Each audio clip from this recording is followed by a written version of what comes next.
This 1010XL 92.5 FM hour is powered by Anajar and Levine Accident Attorneys. Call 1-800-747-FREE. That's 1-800-747-3733. The sports world keeps spinning and the local conversation continues. Now, Hacker After Dark on 1010XL. And a very good Tuesday evening to you, Jacksonville. An early edition of Hacker After Dark here on 1010XL and 92.5 FM. All right, let me tell you why. Helmets and heels. Lauren Brooks is on vacation. Mia's still recovering from, I believe, getting her tonsils removed, right? There's a situation there that's not good for the voice. Although I think Mia's actually going to return to 1010XL tomorrow or Thursday. So Helmets and heels will be back next Tuesday. Of course, Rick Ballou is out the rest of the week as he returns to Boston to spend time with his friends and loved ones as they mourn the passing of Rick's mom. And certainly our thoughts are with Rick and his family at this time. So he will be back on Monday. So with that, we have an early edition of Hacker After Dark here tonight on 1010XL and 92.5 FM. And we got a lot to get into until 8 o'clock, and we are glad you are with us. The NFL came out with some rule changes today. Couple very interesting, including a jersey number, and how important are jersey numbers? Well, you know, I love them.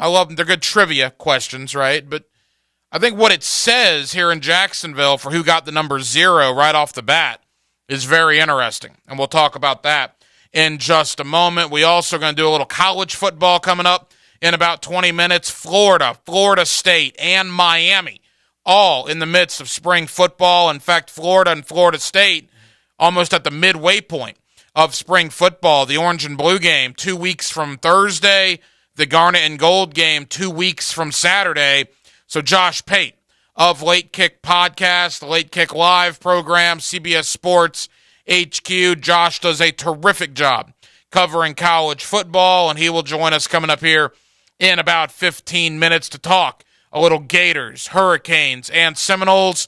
Also at the top of the 7 o'clock hour, Jeffrey Kerr, CBSSports.com, out at the owners' meetings in Phoenix with the National Football League, as we'll do a little Jaguar talk, a little AFC South, and a little Lamar Jackson talk as well. So we got a lot to do, again, with you until 8 o'clock on an early edition of Hacker After Dark. And as we do every night here on HAD, we do kick it off with a big deal of the night and Dylan Denmark. Let's do that right now. Time now for the big deal of the night. What's the big deal? What is the big deal? No big deal. It is a big deal. On Hacker After Dark. All right, rule changes to the National Football League. Couple on-the-field changes we'll get to are pretty interesting. One is a jersey number change. Now, as you heard Andrew Gibson in his update, the number 0 will be allowed to be worn by all 32 NFL teams. And when the NFL came out with that ruling, it wasn't 30 minutes later that the Jacksonville Jaguars announced that Calvin Ridley will wear the number 0, the first number 0 in the history of the Jacksonville Jaguar program, franchise. And I guess Denmark, I can't think of anything else. I don't know if the number 0 has ever been worn in the NFL. Technically, I guess Calvin Ridley was the first guy ever in the history of the NFL that it came out that he was going to wear the number 0, as he's going to do it here in Jacksonville in 2023. Not so much that Ridley's wearing the number 0, although I'm sure that jersey will sell unbelievably well at local sporting goods stores throughout the city of Jacksonville. But boy, what a statement by the Jacksonville Jaguars to give Calvin Ridley that number, right? Anybody could have worn it other than O-linemen and D-linemen. Corners, safety, linebacker, running back, you name it. Anybody other than guys on the line of scrimmage were eligible to wear the number 0. In fact, I believe Devin Lloyd wore that number at Utah. He's now, of course, number 33 with the Jacksonville Jaguars. But for Calvin Ridley, a guy that got traded for in November, that officially got reinstated, 2.5, 3 weeks ago, and that's never taken a snap for the Jacksonville Jaguars to be given the number 0 by the franchise. Whoa. That's telling, in a good way. I'm not saying it's a bad thing. I'm saying, wow, that's a major, major respect issue going on in a positive way towards Calvin Ridley to grant him the honor of wearing that number. I get the feeling the number 0, now that it's officially eligible to be worn by every team, that'll be a big deal for all 32 NFL teams. Who gets to wear the number 0? And the fact that Calvin Ridley gets to wear that's pretty cool. Now you look on offense, right? Christian Kirk has been 13 his entire career. I believe Zay Jones has been number 7 his entire career. Evan Ingram wore 17 at Ole Miss. So those guys and their numbers, ETN's been number 1, right? Lawrence has been number 16. So offensively, I don't think that anybody really wanted to wear the number 0. They would be going away from their roots, if you will.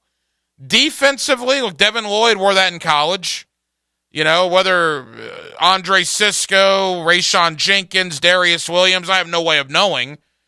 But I would imagine the number 0 will be given to a lot of defensive guys around the league. Although I guess if you look at it, Jenkins getting a single digit number 2. Sisco's already got a single digit in number 5. They're probably fine with that, but when it was said the Jaguars were giving Calvin Ridley that number and they made that announcement so quick, I think that tells you a lot.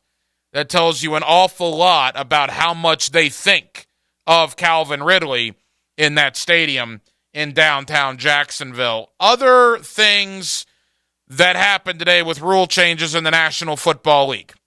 Number 1, they will not review roughing the passer. I hate the roughing the passer penalty. It is nonsense what they call roughing the passer and giving teams just 15 yards. The Grady Jarrett sack on Tom Brady last year, I mean, come on, man. You know, there's that video that made the rounds. What do you want to do? Give the quarterback a pillow and a blanket, you know, and a nice beverage and just lay him on the ground as soft as you can. Roughing the passer has gone to a level that is absolutely ridiculous, and I think something needs to happen. But I also remember they did this with pass interference, and Denmark looked this up for us. Back in 2019, remember you could review pass interference. 81 times in 2019, teams reviewed a pass interference call, or a non-call, I guess. You could review both. Only 13 of those 81 times was the call changed. That's good for 16%, which means 84% of the time, the call on the field is what stood. I think the same thing would have happened to roughing the passer. So if you look at those numbers from the pass interference example 3-4 years ago, was it really worth it to pass a roughing the passer review when, like pass interference, likely less than 20% would be overturned? The league is going to protect quarterbacks at all cost. Like it or not, that's what they're going to do.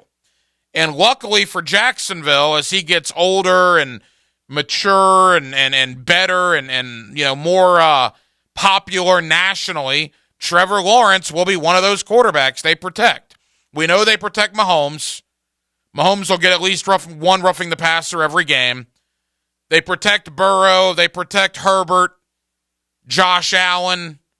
Obviously, Lawrence will be on that list. We know how they've protected Brady and Rodgers for years. You just can't hit the quarterback. Those are the moneymakers in the NFL. That's the reality of the situation. They have taken it to a ridiculous degree. I hate it. But in saying that, I understand it. What I don't like was at the divisional game, right? The playoff game. The Jaguars got called for a roughing the passer on Mahomes. Kansas City did the same thing to Lawrence, and it wasn't called. That is where you have a problem. If you're going to call it for one quarterback, you need to call it for every quarterback. This isn't the NBA. In the NBA, Michael Jordan, back in the mid-'90s, could take a sledgehammer to somebody, and they wouldn't call it. Yet you rubbed your pinky finger on his forearm, and you got called for a foul. That's why I get it. I'm an NBA fan, but that's why so many people hated the NBA, in the era of Jordan, the calls he would get compared to the calls that other guys would not get. Well, the NFL has kind of turned into that, and it's unfortunate. Again, I get why you protect the quarterbacks, but if you're going to be doing that for Mahomes and Brady and Rodgers, you need to do that for everybody. Back to what got, I guess, not even tabled. They just declined the idea today to accept a roughing the passer review when pass interference only got changed 16 times, or 16% of the time, 13 out of 81. I think the owners looked at that and they said, yeah, are we really wasting our time by doing this? We'll see if it gets brought back up next year or the year after. I have no doubt that several times in 2023, we will be talking about a roughing the passer penalty that affected a game. And once it affects it more and more and more, maybe something will happen. But again, we said that about pass interference. They reviewed it in 2019. They got rid of it in 2020. That was a 1-year thing, and people hated it. So I don't know if roughing the passer would be different, but we certainly won't find out yet, as the owners did not agree to that. Also, the 4th and 20 instead of the onside kick got tabled. Not declined, but tabled. They're going to go back and look at that maybe again next year. And what that is if you're down, 10 points in the fourth quarter, you score a touchdown, you get to within 3, instead of an onside kick where you basically have no chance of recovering that, you would have a 4th and 20 where if you convert that 4th and 20, you get the ball. The XFL actually does it, and it's affected a couple of games already in the XFL. I actually like it. My concern was I don't want the onside kick removed from the game, particularly in the first 3 quarters. Remember the Jaguars, the surprise onside kick to open the game in Kansas City. Remember how awesome that was, how thrilling that was. I don't want to take surprise onside kicks out of the game. But when you get to the fourth quarter and teams are doing onside kicks and the receiving team knows you're doing an onside kick, that's when A, it's almost impossible to recover, and B, there are injury concerns there. That's where you would implement a 4th and 20, presumably in the fourth quarter of close games, where you go for it on 4th and 20 after a score instead of doing a pointless onside kick, which is almost never recovered. Again, it did not pass, but it did not get fully rejected. It got tabled, which means they might look at it again as time goes on. So there you go. There's the rules. There's one more I want to get to, and this to me is not a good thing. It's just going to be a day in which too much happens. Denmark, I don't know if you saw this or not.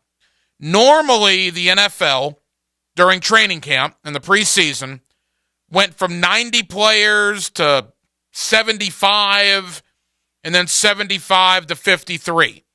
There was even a situation where I think they went from 90 to 80 and then 80 to 53. There were 2 cut-down days. Apparently not anymore.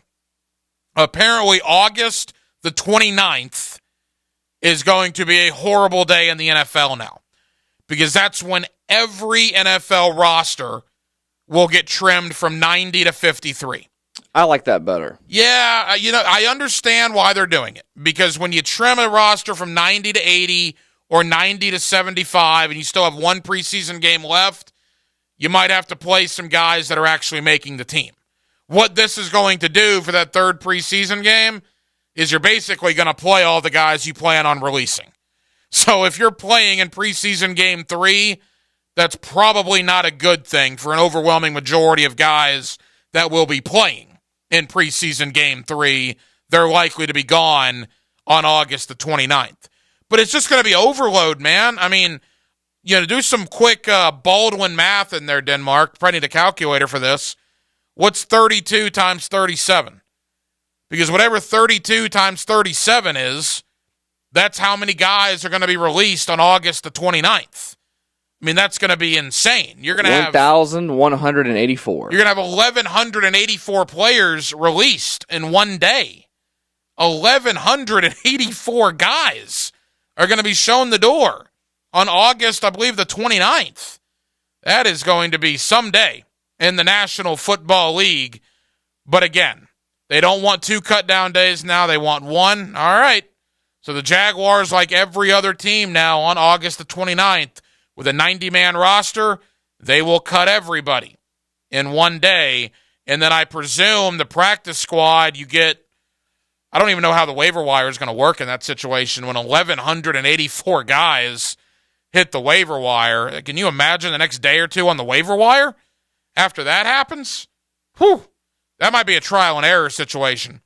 They may do that this year and see what happens, but that to me seems like that's going to be a very compounding situation when almost 1,200 guys hit the wire and you have to fill practice squad spots, and you might want to sign guys from other teams. It's going to be interesting. I'm curious to see how it works out there at the end of August. So that's what the NFL has decided. Those were just some of the rule changes or the non-rule changes that happened today. But again, here in Jacksonville, the big story, I guess, 30 minutes, literally 30 minutes after the NFL announced players can wear the number 0, the Jacksonville Jaguars tweeted out that Calvin Ridley will get that number, and I think that tells you a lot about how they feel about Calvin Ridley coming to this organization here with the Jacksonville Jaguars. More on the NFL coming up at the top of the 7 o'clock hour. Jeffrey Kerr, CBSSports.com. We will talk to Jeff Kerr about the Jaguars, a little AFC South as well. Lamar Jackson, as he was out at the owners' meetings in Phoenix, Arizona. Coming up next, Gator fans, Seminole fans, Hurricane fans, spring football ongoing. You're about halfway home in spring football. Orange and blue game 2 weeks from Thursday. Garnet and gold game 2 weeks from Saturday. Let's talk Gators, Noles, and Canes with Josh Pate of the Late Kick podcast, also Late Kick Live. You see him on CBS Sports HQ. Love talking college ball with Josh Pate. He's one of the best. He joins us next on a Tuesday night edition of Hacker After Dark. In for Helmets and Heels and in for Rick Ballou. Jacksonville, we're glad you're with us here on 1010XL and 92.5 FM. We got a great show for you today. Join the 1010XL Podcast Network. A big show. Now you can find all your favorite 1010XL podcasts in your platform of choice. A king-size show. I'm here with Clayton Bromberg of Underwood Jewelers. Clayton, you have told us about buying better quality diamonds, but is there any way to start with a smaller diamond and use it to trade up to a larger diamond later on? Frank, it's interesting you'd ask that because our founder, H.F. Underwood, popularized growing your diamond here in Jacksonville about 50 years ago, and it's something we still do today. When a customer buys an Underwood engagement ring or solitaire diamond pendant or a pair of ear studs, we guarantee they get the price they paid for it on the purchase of any larger diamond. Now, a lot of stores would say, big deal. We do that too, but here's the Underwood difference. We guarantee you get what you paid when you trade in your Underwood diamond, even if you're trading up by only $1. It's not that you have to trade up 2 for 1 like most jewelers ask. There have been literally thousands of people in the Jacksonville area who have taken advantage of our policy, and Underwood still grows a lot of diamonds for a lot of people. Underwood, serving excellence since 1928. In San Marco, Avondale, and the shops of Ponte Vedra. Rick Ballou for Carlson Dental. You know, I've been telling you this for quite some time because it's true. I hate going to the dentist, or at least I used to hate going to the dentist. I had total anxiety, and then I tried sedation, light sedation for cleaning and deep sedation as well for cavities and root canals. Folks, it's an incredible experience. So don't be nervous. Don't be scared. Go to CarlsonDentalGroup.com. That's CarlsonDentalGroup.com for all of your dental needs. Some people don't do well under pressure. At Northern Tool and Equipment, we do it best. Whether you're spraying down the shop or getting the winter grime off your house, a Northern Tool pressure washer says you're serious about spring cleaning. From an all-electric power horse to a Honda-powered North Star, we'll help you build your perfect cold or hot water package with all the chemicals, attachments, and everything you need for the job ahead. Northern Tool and Equipment. We're made for this. Come see us in-store or shop online at northerntool.com. There are many fish in the sea, but there's only one Captain Kevin catching them. Woo! The Ring Power Fishing Forecast Show. I limit it out. Thursday nights at 6. Oh my gosh, giant, dude, giant. On 1010XL AM. Does your home or building need painting?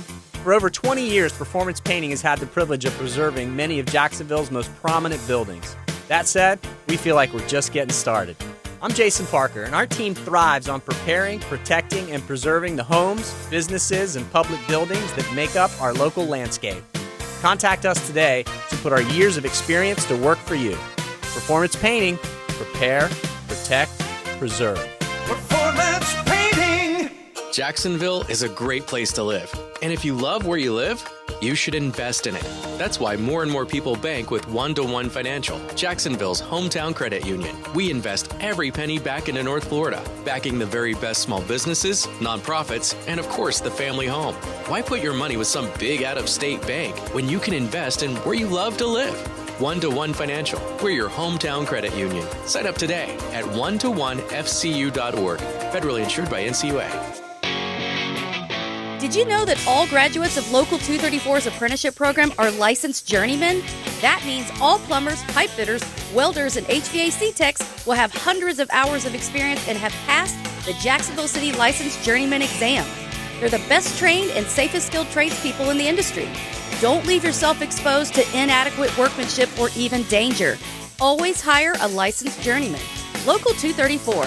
Make the right connection. Equal opportunity employer. Hey folks, Rick Ballou here for John's Auto. They've been a staple in Jacksonville going all the way back to 1985. At John's Auto, they service all makes, all models, cars, trucks, diesel, you name it, they do it. Whether it's routine maintenance or a complete engine overhaul. Call John's Auto on Arlington Road. That's 904-743-3857 or go to johnsautomotivejacks.com. Jimerson Burr is a full-service, Florida-based commercial law firm that has experience and capabilities to handle any legal issue a business is confronted with. Learn more about what they can do for you at jimersonfirm.com. This 1010XL 92.5 FM hour is powered by Anajar and Levine Accident Attorneys. Call 1-800-747-FREE. That's 1-800-747-3733. Hacker After Dark on 1010XL. Now, another interview on the Farah and Farah phone line. Brought to you by the Accident Attorneys at Farah and Farah. Back here on 1010XL and 92.5 FM in the city of Jacksonville, we are glad you are with us. The end of March, the beginning of April means spring football all over the United States of America, and of course that means a lot of spring ball right here in the state of Florida, Florida State, and Miami, all in the midst of spring drills. With that, let me bring in Josh Pate. You see him on Late Kick Live and the Late Kick Pod. You also see him with CBS Sports HQ, and he's always kind enough to join us right here on 1010XL in Jacksonville. Josh, I trust your off-season's been going well, man. How are you? I'm good, Ryan. It's a fun time to be down in your neck of the woods. There's no shortage of questions. Let me put it that way. No shortage of questions in college football in Florida right now. There's no doubt about that. Florida fans, Josh, think the sky is falling. Florida State fans think they're going to the playoff. And, well, I don't know what Miami fans think. So let's begin with Miami and work our way up. Year number 2 for Mario Cristobal. Josh, a lot of questions after last season, certainly. What do you make of the Hurricanes heading into 2023? Yeah, they're one of, I think, a handful of programs nationally where it's pretty commonsensical to expect improvement. That's the easy part. The hard part is figuring out how much improvement. I'll tell you this. I remember when Gaddis got hired as offensive coordinator down there, and it was viewed as a really big win for Mario. You're hiring the most recent Broyles Award recipient. And it got celebrated nationally in the public and the media. And I had coaches reaching out to me pretty consistently behind the scenes saying, hey, I think that's not going to work out. So I just took note of it. I had no reason to think that, but they did. So I took note of it. Well, they ended up being right. Here's where Mario deserves credit. Okay, you can give him blame for making the hire, but here's where he deserves credit. He hit the dump button after 1 year, and that is not easy to do, especially when you've convinced yourself and your organization and you've invested maximum resources in the idea that, hey, this is the guy for our offense. And so I'm really interested in the changes at coordinator, both coordinator positions there, but also because of last year, everyone seems to have punted on this idea that Tyler Van Dyke can be a really high-level quarterback, and I haven't. He's still there, much to the surprise of most of the country. He's still there. And I also think that by default, a lot of these freshmen coming in are going to play, including on the offensive line. And so there'll be growing pains, learning curves, whatever you want to call it. But let's keep in mind, they're not coming off a 10-win season. They missed a bowl game last year. So a 7-win season, an 8-win season, that's pretty marked improvement for them in year 2. And I don't know, because this time last year, I think there was a bubble that built around them and around Oklahoma, too, as it turns out.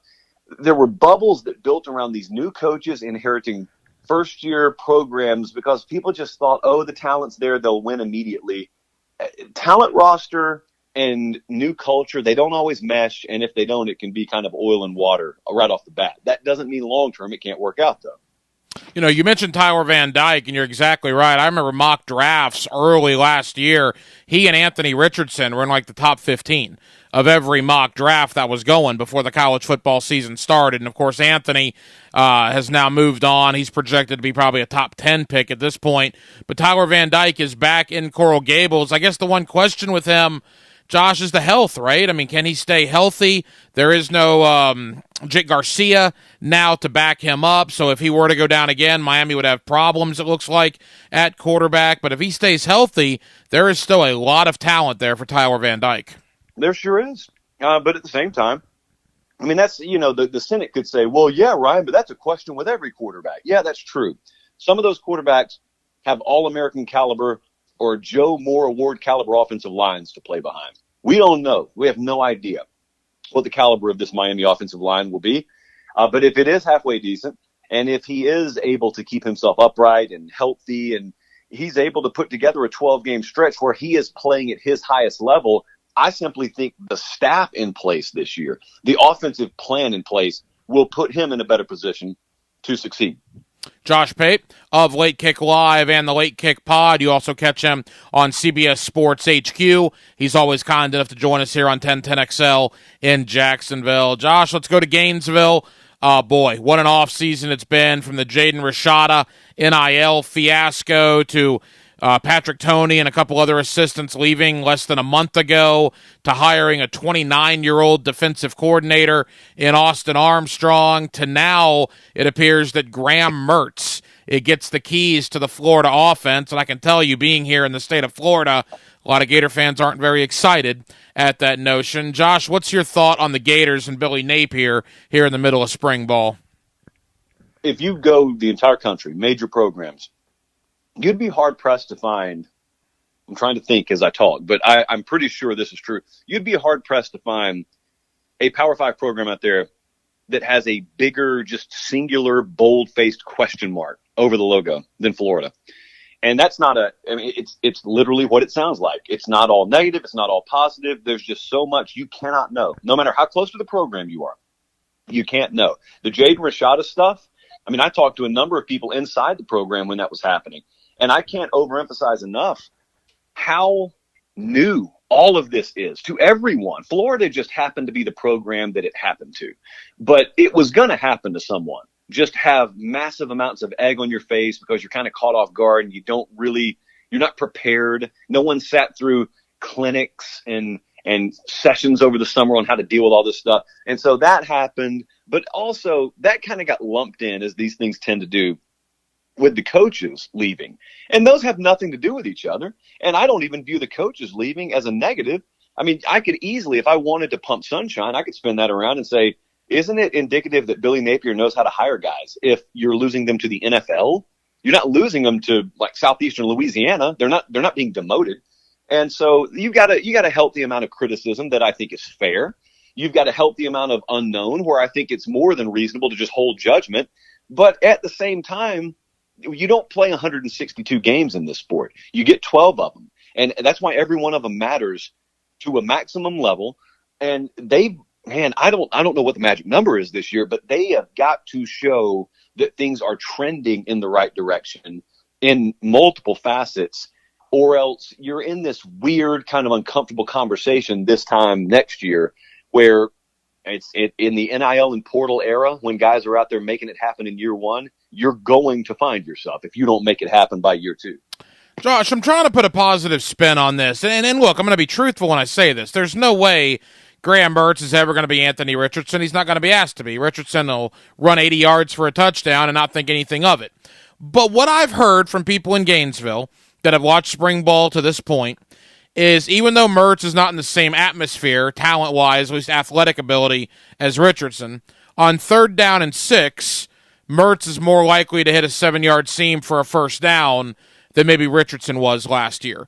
And that might be what the Gators need. It's just a quarterback that can functionally get a first down on a 3rd and 6, because that was a serious question mark last year where they are. Well, here's my pushback on that. So everything you just said could be true and them still not be all that good a product this year if defensively they're not where they need to be. Because, see, we just got really, really intoxicated watching Stetson Bennett at Georgia. And what you just described is basically a Stetson Bennett kind of player, which is great if you have the corresponding pieces on the other side of the ball to complement him. But right now, the case at Florida, and over the past few years, many times the case at Florida has been, I'm going to need 35. I'm going to walk into this game today knowing I need 35 or 38 to win. And that is not what Stetson Bennett played in. That is not the environment he played in at Georgia. And explosivity is always going to be a key component of Billy Napier's offense. You have got to convince me, the opposing defense, that you're able to stretch the field on me. And I bought into Graham Mertz early when he was at Wisconsin because of hearing things like that. And I got burned on it. Now, that doesn't mean that it couldn't be rectified at a new stop. Lord knows not many offensive things of note were happening, period, at Wisconsin. So, look, selfishly, for all of us, I hope you're right, and I hope it comes to fruition in the form of a much more improved version of Florida offensive football this fall. But it takes more than just, hey, he can make the most basic throws. He can make the most basic decisions. Well, that's great as long as you can convince the other side you're also able to make the big plays. A couple of more for Josh Pate from the Late Kick Pod and Late Kick Live. He's with us here on 1010XL in Jacksonville. Josh, you mentioned the Gator defense. Now, maybe this is a get-off-my-lawn moment here, but they hired 29-year-old Austin Armstrong, who has never been a coordinator in the Power 5. He was at, Southern Miss, I believe, and then was hired at Alabama as a linebacker coach. Patrick Toney leaves. Armstrong comes in. Can a 29-year-old defensive coordinator succeed in the Southeastern Conference? The technical answer is yes. The answer with Armstrong is, I guess my answer with Armstrong is if one of them is going to do it, I think it would be him. That is not because I've sat here and scouted him, nor do I claim to be qualified to. But I do talk to people who are qualified to. And the plan at Alabama, when Saban brought him in there for a few weeks, was eventually to make him the defensive coordinator at Alabama. He wasn't going to be immediately. That's why Kevin Steele's up there. But he eventually was the guy Saban circled and said, that's one I want. And Billy Napier knows good and well that that's the case. And so Billy Napier got out ahead of things and said, okay, well, if it's going to be good enough for Nick Saban 2 years from now, we're not at Bama's level yet, so it's good for us now. And they put him in there. Now, here's the thing that Bama just dealt with Pete Golding, that Napier's going to deal with Austin Armstrong. One thing you cannot escape is when you hire a young coach and you put him in this high profile position, is there are things you have to teach him. And I'm not talking about Billy Napier diagnosing and designing zone blitz schemes for him. I mean the way of the football world, operationally, process-oriented, etc., the things about your culture, the way you go about your business. You don't have that stuff mastered ever, but you really don't have it mastered or anywhere close to it at age 29. And that takes energy, and that takes effort, and that takes time. And Napier's not a defensive guy. And so that is the biggest chore because you're learning on the fly, but you don't get dry runs in the SEC. Every one of them count. And no Florida fan is interested in watching a guy learn on the job. You don't put training wheels on coaches in the SEC. You don't get to do that. That's the fine line. And the risk-reward assessment, which I'm sure they did at Florida, makes sense in their mind. That will be probably below the national radar, but that'll be another one of the most fascinating things to follow this year. Josh, as we begin to wrap up, let's finish up in Tallahassee. Jordan Travis is back for what it seems to be year 9. That guy has been a Seminole forever. He's back for his final year of eligibility, basically with everybody else. The fact that they got Jared Verse to come back, the fact that Johnny Wilson came back, all these guys from a 10-win Seminole team last year. Seminole fans around these parts, Josh, expect really big things in 2023. Are they justified in thinking that? Well, they're very justified in thinking it. There's this age-old tendency from hardcore fans like us who just follow the sport year-round that whichever program gets circled as that hot, trendy pick, that's the one you want to stay away from. Well, that will almost certainly be Florida State when Preview Magazine season rolls around and Media Day season rolls around. I always divorce myself from that period. I formulate my opinion on a team, and then I couldn't care less what kind of hype they're getting elsewhere, because that doesn't really change reality. If you're seeing a team for what they are, either no one sees it, some people see it, or everyone sees it. But it doesn't change that that's who they are. I think Florida State is a legitimate contender this year. And I'll tell you this, too. It's almost a shock to the senses when you look at it. But if you go look at the odds market, forever in the ACC, it's been Clemson, and then a mile-wide canyon gap, and then everyone else. And Florida State's got equal odds to Clemson this year. And I can't remember the last time that was remotely the case in the ACC. Now, you still got to play it on the field. I know that doesn't prove anything, but if anyone respects the opinion of odds makers, that's a little ammunition you can keep in your back pocket to know that, hey, maybe it's just more than me with a glass half full, eternal optimistic approach. Josh, a year ago, when we talked about Mike Norvell, we were talking about the hot seat. And we were talking about could they go out and get Deion Sanders. And the narrative was 180 degrees different than what it is now. Now you could argue Norvell is the best coach in the state of Florida. You could argue Norvell should have been coach of the year nationally a year ago. How did he do that? How did he get from the hot seat in August to where he is now in late March, early April? This answer is really important. He did it by not changing a single thing about who he was when we were talking about him last year.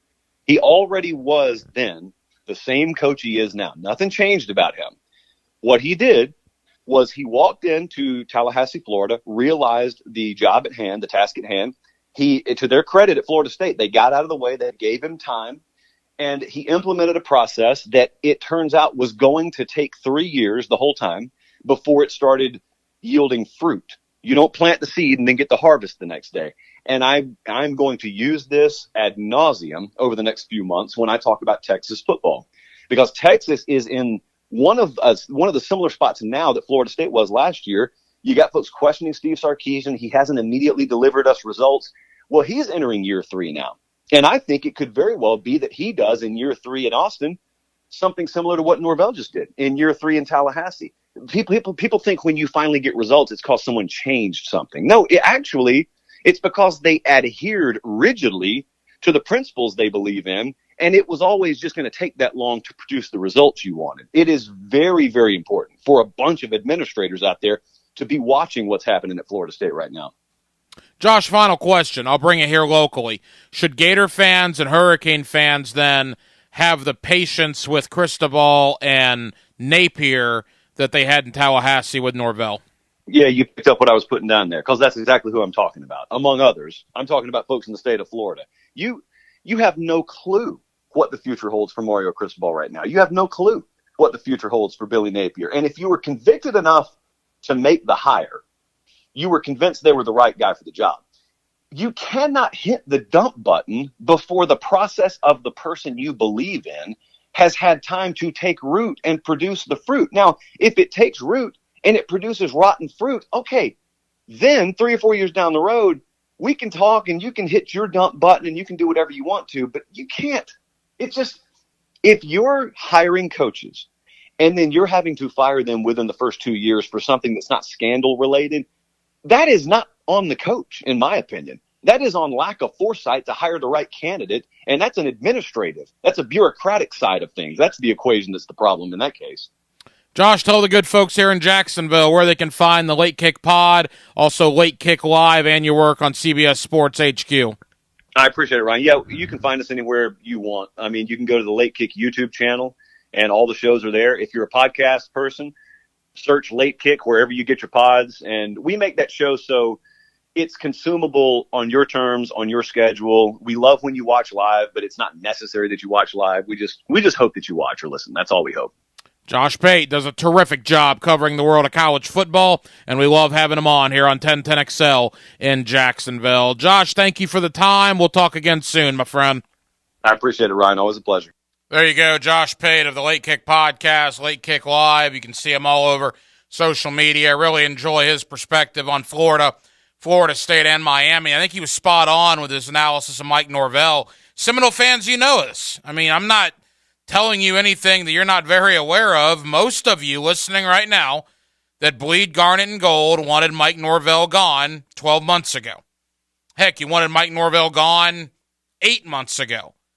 But like Josh Pate said, Mike Norvell just kept being himself, kept working the process, kept getting guys out of the portal, kept moving forward, doing this, doing that, and now you're bearing the fruit of that. I mean, arguably right now, if you have the option, anybody in the state could have Billy Napier, Mario Cristobal, or Mike Norvell. I think a lot of us would take Mike Norvell, and that was not even in the conversation when the 2022 season started back in late August. Some more college ball coming up both tonight, later on in the 7 o'clock hour, and certainly later in the week here on Hacker After Dark. Coming up next, back into the world of college football, back in the world of the National Football League.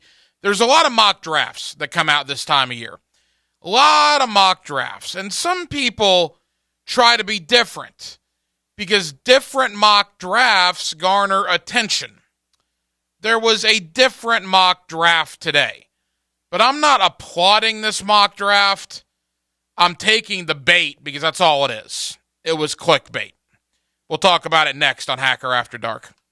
Dan Hicken. Something looks wrong. I mean, he's running around like he's on fire. Oh my God, help me! I don't want to die! Oh, stop, drop, and roll! You're not on fire! Dan Hicken. I'm on fire!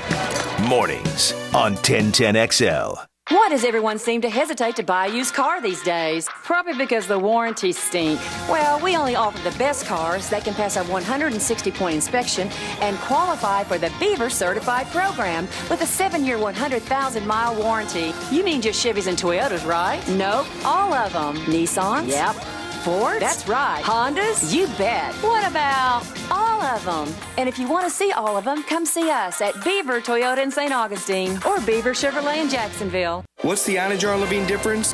When you're injured in a car crash, we focus on your case so you can focus on the one thing that matters most.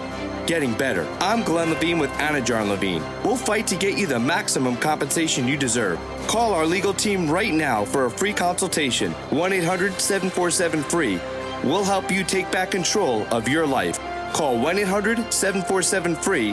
That's 1-800-747-3733. Main office, Jacksonville. I'm just happy to have a roof over my head. You've heard that saying a bunch, probably through the years, but what if it leaks? That's never good. Who do you call? How can you be sure they're any good? Who to trust? Well, remember this. Preferred Roofing guarantees to educate and inform their customers on such a big decision as replacing a roof. Let their consultants help you make an informed choice that you're sure to feel good about. Master Elite Certified Contractors, Preferred Roofing is who you need to call. Tell them Joe C. sent you. Spring is a key time for selling homes in the Jacksonville area. Now's the time to hire the agents with a proven marketing plan to maximize the price of your home and fast. Now is the time to hire the team. We're recommending Chad and Sandy Newman. What do you get with ChadandSandy.com? How about the Chad and Sandy guarantee? A guarantee your home is sold at an agreed upon price and deadline, or they'll buy it. So any problems you think may be out there, they're not there because Chad and Sandy can handle it for you. The real estate experts you can trust. Maybe you want to maximize your equity now while you can, but you're not sure where to move to next. Not a problem with Chad and Sandy, who, again, I don't know how much more of a guarantee you need. Your home will be sold at an agreed upon price and deadline, or they will buy it. Go to ChadandSandy.com. That's Chad, ANDSANDY.com, or call today at 904-414-6200. ChadandSandy.com. Marching into the 100-year lifestyle with Dr. Alan Nathans and Disc Centers of America.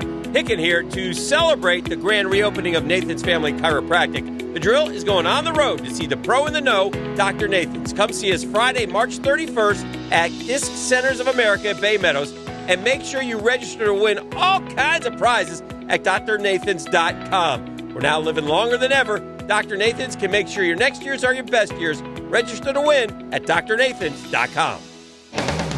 Hello, Jacksonville. This is Greg McGarity, President and CEO of Gator Bowl Sports.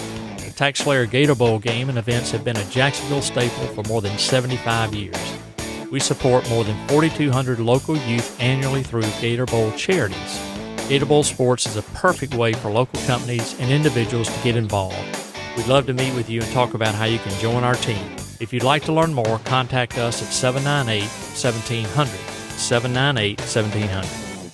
This is Keith Catlin for Catlin Truck Accessories, and we are so blessed to be in business for over 100 years. Over 100 years of the best product and customer service means you can count on Catlin. From Roll-and Lock bed covers to Lear toppers to Cam Locker toolboxes, Catlin Truck Accessories has you covered when it comes to your truck or van. We do those too. Got a fleet of vehicles? We can outfit them all. Who can you count on? Count on Catlin. One name, one location, 100 years. You can count on Catlin. Mark Watson with Hardball Creative, with answers to the questions I'm asked the most. Yes, we are local, and no, I'm not hiring an actor to read these commercials. Check us out at hardballcreative.com. Hardball Creative. Hardball does it all. This 1010XL 92.5 FM hour is powered by Anajar and Levine Accident Attorneys. Call 1-800-747-FREE. That's 1-800-747-3733. This is Hacker After Dark on 1010XL. Yes, it is an early edition of Hacker After Dark. In for the ladies of Helmets and Heels. We're also in for Rick Ballou the rest of the week here on 1010XL and 92.5 FM. As always, Jacksonville, we are streaming for your viewing pleasure as you're on your way home tonight. Drive safe. The roadways are pretty wet. It was coming down big time about an hour ago. But as you get home, you get settled in, you can watch the show on YouTube and on Twitter. Just go to 1010XL on YouTube. You'll see Hacker After Dark streaming live until 8 o'clock. Likewise on Twitter, at 1010XL on Twitter. You can watch the show there until 8 o'clock this evening. With Dylan Denmark, the hacker Ryan Green with you. All right, mock draft season every day. Now, every day.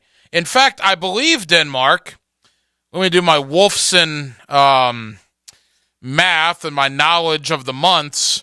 Yeah, I believe we're 1 month from today will be the first round of the NFL draft. Wait, is that right? Yeah, 1 month from today. April, I guess it's the 28th, right? 28th is Thursday. 29th is Friday. 30th. Actually, no. We're actually, May 1st is a Monday. So we're roughly a month away. Roughly a month away from the NFL draft. So 1 month. Mock drafts every single day. From here on out, you can expect it on ESPN, Pro Football Talk, Pro Football Focus, CBS Sports, you name it. And when you get mock drafts every single day, you got to distinguish yourself from everybody else. There's a lot of people that are going to be looking at the same mock drafts, seeing the same guys, go to the same teams. Well, if you throw something crazy out there, odds are a guy like Ryan Green on 1010XL Radio in Jacksonville at 6:51 Eastern Standard Time on Tuesday night, March 28th, may talk about it. So I'm taking the bait. I'm taking the clickbait, which is all this was today. And it came from former NFL general manager Mike Tannenbaum on ESPN. So Mike Tannenbaum puts out his first mock draft of the year. And like most mock drafts you see, Bryce Young, C.J. Stroud are number 1 and number 2. Now, the order may change in some, but in this one, Tannenbaum has Carolina going Bryce Young, has Houston going C.J. Stroud. All right, that wasn't abnormal. Number 3, Will Anderson of Alabama to Arizona. Okay, no problem there. Indianapolis at number 4 goes Will Levis, Kentucky. All right, that's kind of weird. I've seen Anthony Richardson a lot there, but I have seen Will Levis at 4. No real issue. And then you get to number 5. And this is where Mike Tannenbaum who I can't imagine actually believes this. He's just doing it for guys like me to talk about it. So I'm taking the bait, hook, line, and sinker. So kudos to Mike Tannenbaum. You accomplished your goal. Because in his mock draft released this morning on ESPN.com, he has the Seattle Seahawks at number 5, taking Tennessee quarterback Hendon Hooker. Hendon Hooker going number 5 to Seattle. This is what he says. Okay, this one might raise some eyebrows, but hear me out. I think Hooker is really underscouted right now, largely because he's coming off a torn ACL in his left knee. But I love his strong arm and 6'3" frame. Before the injury, Hooker looked great for the Vols. He led the nation in yards per attempt, threw just 2 interceptions and 11 starts, and was a top 10 passer in terms of completion percentage. I see a potential franchise quarterback and someone who can lead an offense.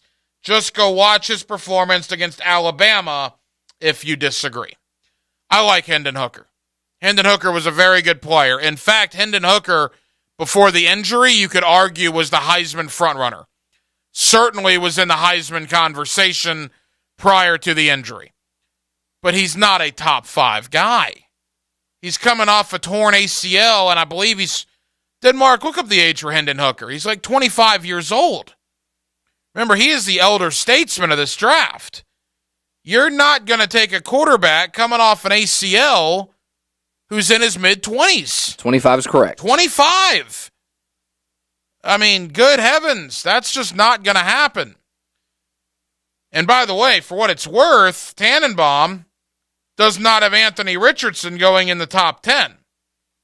He has Anthony Richardson going number 11 to the Tennessee Titans. Ugh. Can you imagine that? As if it wasn't bad enough that Derrick Henry from Yulee High School, a guy that we covered under the Friday Night Lights, a guy that came in studio many times when I was on XL Primetime, a friend of the station, friend of the program. We've had to deal with him in a Titan uniform for the last, 7 years.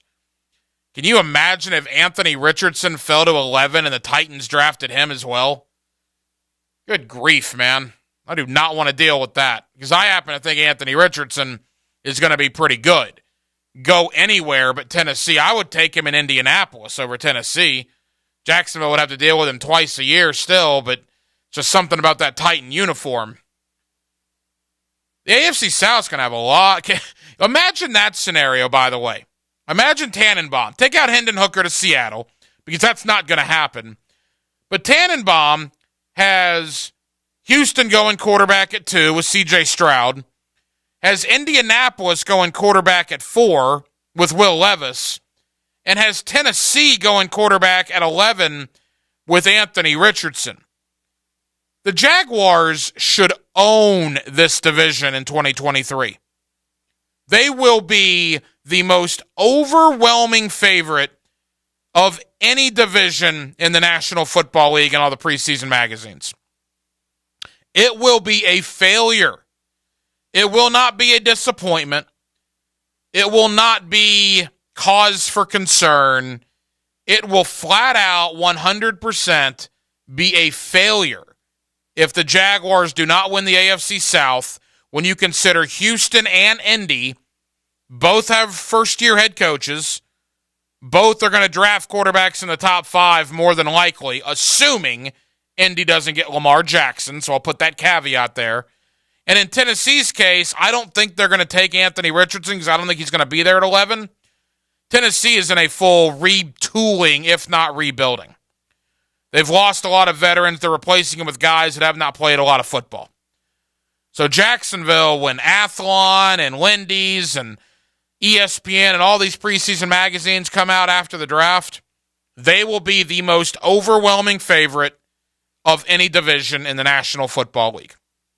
And there's no other way for me to see it. If they don't win the South, barring injuries not destroying the roster, which, okay, again, if something drastic happens to Trevor Lawrence in September, then that changes the narrative. But assuming nothing drastic like that happens, you got to win the division or the season's a failure.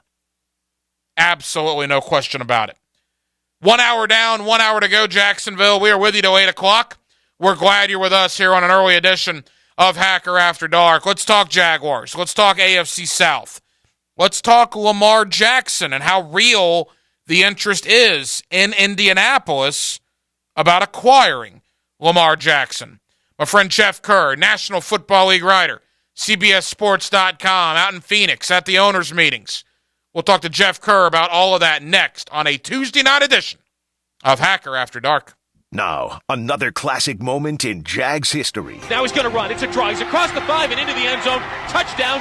I'm Mark Brunell on 1010XL. Home of the Jaguars. I'm here with Clayton Bromberg of Underwoods. You hear about guarantees and warranties. What is Underwood's policy? Frank, to talk about guarantees and warranties, you have to look at our history of over 70 years in business. Underwood's entire reason for existence is and has been to offer fine products that'll be used with such satisfaction that both the giver and the receiver will want to come back, and hopefully they'll tell their friends about us. To do this means we've got to try our hardest to satisfy every customer. All of our people understand that. Now, I'm sure over the years we've made a few mistakes, but we've never failed to make good on any Underwood product that was returned with a legitimate customer complaint. Our entire reputation would mean nothing if we didn't conduct ourselves that way. Simply put, conducting our business with integrity is a lot more important to Underwoods and our customers than all the guarantees, warranties, and contrived legal obligations in the world. And you've got Underwood's word, my word, and all of our people's word on that. Underwood's in San Marco, Avondale, and the shops of Ponte Vedra. It's time to play Septic Tank Solutions. Question 1. How often should you get your septic tank pumped? Contestant 1? When it starts running over in the yard? No, that's a little late. Contestant 2? That's right, Duck. At least every 3 years. For septic pump outs, inspections, to new septic tank and drain field installations, call Northeast Florida's only master septic contractor. When you're stuck, call the Duck. 904-862-6769. There's a new butcher in town. We're talking a vacuum marinating, sausage grinding, take and bake siding, value pricing, full service butcher. And our name is Southern Steer. Now open in Ortega. For tasty tips and juicy breasts, choose Southern Steer Butcher. ITB Partners, the official financial firm for the station to beat inflation. Whoa, Dan. People don't want to joke about their money, not during these tough times. You mean they'd rather hear about how ITB Partners takes our money and makes us more money? Now you're talking. They make financial planning simple and easy to understand, even for a couple of slappies like us. Those guys have been serving Hickett's for 3 generations. Junie Bug, me. I even got my son Juju being smart with his money in his 20s. It's never too early to talk with Chris Bryan, Dan Abel, Brian Wright, Reagan Wright, Jeff Hartman, and Craig Ross. Financial questions, ideas, or thoughts, email chris@itbpartners.com. The flagship station of the Jaguars. WJXL AM Jacksonville Beach. WJXL FM Jacksonville Beach. Love seafood and want only the freshest seafood in Jacksonville? Sliders Oyster Bar in Neptune Beach should be your first choice when craving anything from Mayport shrimp to fresh oysters. So when you're out at the beach, stop at the beach's best oyster bar for the last 40-plus years. Sliders Oyster Bar in Neptune Beach, open 7 days a week for lunch and dinner to fill that seafood craving. Fully renovated with more seating to serve the freshest seafood around. Sliders Oyster Bar in Neptune Beach, locally owned by Safe Harbor Seafood.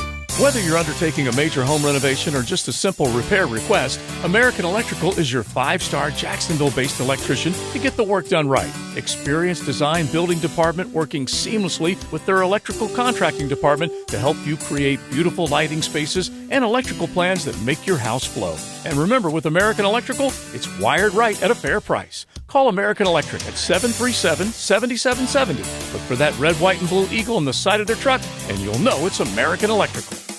Are your kids ready to play this summer? Come check out the Y. Summer is a time for kids to explore new things and expand the limits of their imagination. At the Y Summer Camp, every day is a new adventure. Kids can learn about STEM, arts and humanities, athletic sports, outdoor games, and more. Registration is now open, but space is limited, and spots are filling up quickly. Learn more and find your adventure at fcymca.org. Search Summer Day Camp. The Edwin Watts Golf Hour will meet you at the green. Blue skies, fresh cut grass, birds chirping. The Edwin Watts Golf Hour. Grip it and rip it. Get tips, tour notes, and the latest gear Saturday mornings at 10 on 1010XL. This 1010XL 92.5 FM hour is powered by Anajar and Levine Accident Attorneys. Call 1-800-747-FREE. That's 1-800-747-3733. Hacker After Dark on 1010XL. Now, another interview on the Farah and Farah phone line. Brought to you by the Accident Attorneys at Farah and Farah. Back here on 1010XL and 92.5 FM in the city of Jacksonville. We are glad you are with us. We are at the middle, I guess the end of March now. Good grief. The end of March, the beginning of April is on the horizon. Free agency, at least the first big wave of it, is in the books, and we are a month out from the NFL draft. That is hard to believe. Let's review the offseason to this point with my friend Jeff Kerr. You read him at cbssports.com, and he's always kind enough to join us here on 1010XL in Jacksonville. Jeff, how you doing? Ryan, what's going on, man? I'll tell you what, I can't believe it's the end of March either, to be honest. It's been a crazy offseason. It's been a short offseason, but I'll tell you what, I'm kind of looking forward to this little break. Yeah, you know, it's interesting. I was thinking about having you on. I'm thinking, well, I just talked to him. And then I looked at our text messages. It's been 2 months since we talked. It certainly does not feel like the Super Bowl was almost 2 months ago. It was, 6.5, 7 weeks ago now since Kansas City hoisted the Lombardi Trophy. So let's dive right in, Jeff, to the offseason. And here in Jacksonville, not the greatest. Jawan Taylor is gone. Arden Key is gone. Calvin Ridley got reinstated, and Evan Ingram got the franchise tag. How have you assessed what Jacksonville's offseason has been like to this point? So I was kind of shocked to see Jawan Taylor gone. I thought there'd be a market for him, but I thought maybe Jacksonville would pull the Cam Robinson and figure out a way to keep him. So I was kind of shocked by that. I'm curious what they're going to do at offensive tackle. Fortunately, now where the Jaguars are, they could get one in the first round, so I don't think that's going to be an issue. But I did like how they kept Evan Ingram. I thought they made Evan Ingram a priority. He was huge for Trevor Lawrence and his development last year. So I like how they kept him. And obviously, you got Calvin Ridley earlier. I shouldn't even say earlier in the offseason. You traded for him last year. So you had him in place. I remember some people saying, and I think I wrote it before I actually published it, the Jaguars need to upgrade a receiver. I'm like, wait a minute. They did that already. So they need to do that. If I had to grade their offseason, I probably would give it a solid B right now. Obviously, you still got to address the offensive line. I still think you got to address the pass rush a little bit more, but I think Arden Key not coming back, I think that was going to be tough to retain him, especially that he went to the Titans.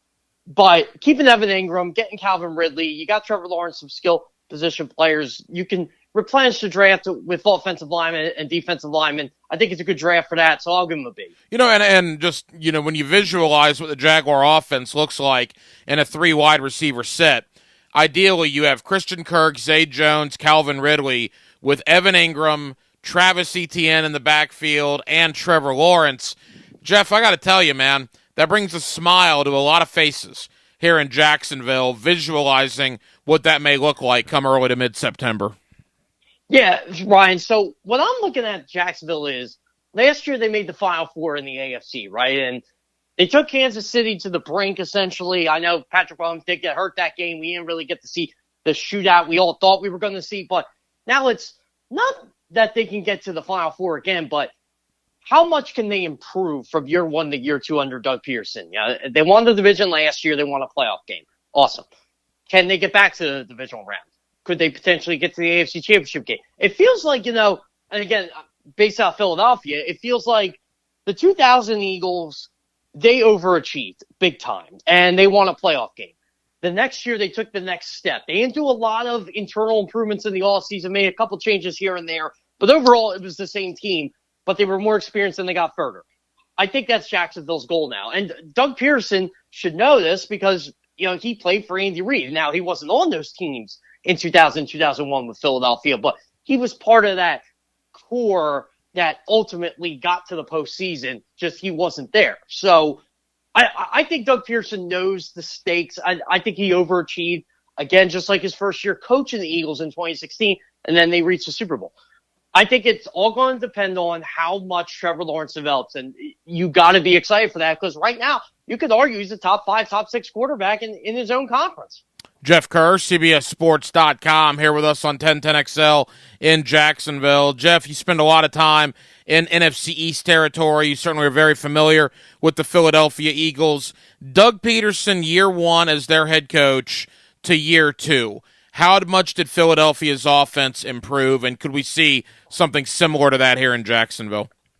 Yeah, so the Eagles' offense, what they did was from year one to year two, they didn't have any receivers that first year. It was you remember Darrell Green Beckham. He was a disaster there, and I'm trying to remember.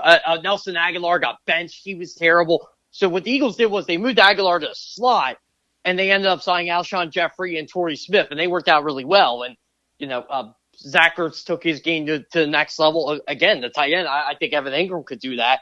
And you also have Brent Selleck on that team. And Eagles have one of the best offenses in football. One, because Carson Wentz developed into what Eagles fans and the Eagles front office thought he was going to be. So Trevor Lawrence could do that. And I think Trevor Lawrence has a lot more talent than Carson Wentz does, just based on watching both in college or both in the pros. If Trevor Lawrence can get into that Patrick Mahomes, Josh Allen, Jalen Hurts, Joe Burrow stratosphere, which I think he can, Jaguars are going to win a lot of games, especially in that division. And all of a sudden you might see a 9-win team be a 12-win team.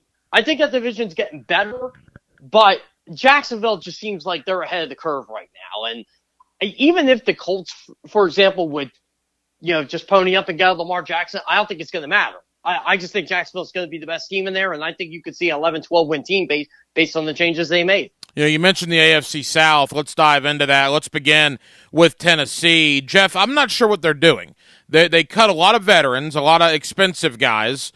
Some were probably ready to go, some probably needed to go, but the quantity of the guys they cut, they were a lot of guys, and they're replacing them with young players that are up and coming, guys that maybe just needed a shot to get on the field. I understand what they're doing, yet they appear to, at least right now, be keeping Derrick Henry and Ryan Tannehill. So is it a rebuild? Is it a retooling? What's your thought on what Rand Carthon and Mike Vrabel are doing right now up in Nashville? I definitely think what you said, Ryan, retool. I think that's what they're doing. It's, okay, we lost what were they last year? They were 7-3 before they collapsed, Ryan. Was that right? Yeah, they finished 7-10. Yeah, so, obviously they had like a 94 Eagles collapse, right? And the 95 Eagles, again, is based on my Philadelphia experience here. They just revamped everybody, but kept the quarterback and kept, signed a new running back, signed a couple new players. But overall, that team got better, and they won 10 games with a new coach. Now, obviously, this is a little different in Tennessee, and I think that they realize Ryan Tannehill is their best chance to win right now, and having Derrick Henry is their best chance to win right now. But you're right. They didn't go after any receivers. They didn't really go after I mean, they signed Andre Dillard. They signed Arden Key. Fair enough. I think they're good players. But you're right. They didn't make any splash moves. And maybe they'll do that in the draft. Again, I'm not sure, because now I can't even confirm the rumor, but there's a rumor out there that they could potentially be trading Henry or Jeffrey Simmons. Well, if they do that, then they're rebuilding. I don't know if Tennessee's ready to do that. I think they could. I think they're a team that should kick the tires on Lamar Jackson. But again, wouldn't he have the same problems in Tennessee that he would in Baltimore? And I'll tell you what drives me nuts with Tennessee. The Malik Willis truthers. He's not a good player. Bottom line. He's not an NFL quarterback. He doesn't look like he's an NFL quarterback. I think he's more of a gadget player at this point. So I think that's why they're keeping Tannehill around. He gives them their best chance to win. But you're right. I think Tennessee's like, well, we get younger and go 7-10. What's the difference? At least we're going to set ourselves up and free up some cap space in the long run. Couple of more for Jeff Kerr. You can read him at CBSSports.com, and he's always kind enough to join us here on 1010XL in Jacksonville. Jeff, you mentioned Indianapolis. They hire Shane Steichen since the last time you and I talked. They bring in Gardner Minshew on a one-year deal. They're picking 4th overall. Conventional thinking is they're going to get the quarterback that does not go to Carolina and that does not go to Houston, whether that's Anthony Richardson or whether that's Will Levis. But now, all of a sudden, Lamar Jackson yesterday makes his trade request out of Baltimore public, and Indianapolis appears to be one of the betting favorites to land Lamar Jackson, to the point where the Indianapolis brass out in Phoenix didn't deny that they would have interest in Lamar Jackson. So I don't know what that's going to mean, what Lamar Jackson would cost via a trade. How do you see the Colts offseason, and how do you see them in relation to the Lamar Jackson situation? So the Colts offseason has been weird because right now I kind of think the Houston Texans are in better shape than the Colts, which is kind of funny. But I don't know what the Colts are doing. They trade Stephon Gilmore. I get it, he's an older player, but he's still good. You let the linebacker, I can never pronounce his name, Bobby Okereke. Okereke. Oh, yeah, Okereke. Okereke. Thank you. I can watch the tape of him for days, but anyway, you let him go. So I'm like, okay, what are you doing now? And you're in position to get that quarterback. And again, I love the Shane Steichen hire. I think whoever plays under Shane Steichen at quarterback is going to do really well. I think he's going to be a very innovative play caller because that's what he was in Philadelphia. But who's this quarterback going to be? Like you said, is it going to be Anthony Richardson? Is it going to be Will Levis? I don't know if they want to take a shot on an Anthony Richardson who has the boomer bust, or Will Levis who wants to. I don't know what Will Levis is. In my experience watching Penn State, he couldn't throw a football. And then, Liam Cohen leaves Kentucky and all of a sudden he can't throw a football again. So I don't know. So I think that's why they're going to kick the tires on Lamar Jackson. I think they look at it as, okay, let's get the quarterback and then we'll worry about everything else. And Lamar Jackson, look, he's 26 years old. He's a former MVP. That's never happened. A former MVP has never been on another team at 26. So I think if you're the Colts, you're probably thinking, man, we can have this guy for 5-7 years. He's better than any quarterback that we can potentially get in this draft class. Let's not trade up. Let's go get him. So I think if they get Lamar Jackson, the franchise looks completely different. I think not that other players would come play for him this offseason, but maybe next offseason. I just think, though, if you get him with that offense, I think you have a chance to win the division. I really do, instead of rebuilding here. But right now, the Texans are having a better all season than the Colts just based on the moves they're making. I want to get to the Texans in a moment, but quickly on Lamar Jackson. And again, who knows what's going to happen? It's still very, very fresh. But are you of the opinion, Jeff, that say a month from now when OTAs begin, or even in mid to late May, is Lamar Jackson still a Baltimore Raven, or do you think he will get that trade request fulfilled?